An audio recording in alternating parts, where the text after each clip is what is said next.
लाहौर पाकिस्तान तहरीक इंसाफ़ के wise chairman Shah Mahmud Qureshi के Adiala jail में लाहौर मुंतकिल कयो वियो आहे। जेल ज़रियनि मौजूद PTI के अॻवान के रावलपिंडी खां लाहौर मुंतकिल कयो वियो आहे। खेसि अॼु ATC लाहौर में पेश कयो वेंदो। शाह महमूद कुरैशी के ख़िलाफ़ लाहौर में 9 मई जा केतिराई केस दाख़िल आहिनि।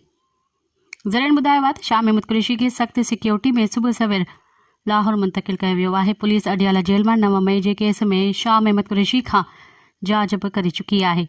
इन हवाले सां शाह महमूद कुरैशी के वकील बैरिस्टर तैमूर मलक ॿुधायो त लाहौर की दहशतगर्दी के अंत वारी अदालत जो जज अॼु लाहौर की कोर्ट लखपत जेल में 9 मई के केस की ॿुधणी कंदो। बैरिस्टर तैमूर मलक चयो आहे त शाह महमूद कुरैशी के कोर्ट लखपत जेल में क़ाइम अदालत में पेश कयो वेंदो। मज़ीद ख़बरन ऐं तफ़सीलात लाइ विज़िट कयो असांजी वेबसाइट www.awamiNewsHD.com ऐं ॾिसंदा रहो अवामी न्यूज़ HD।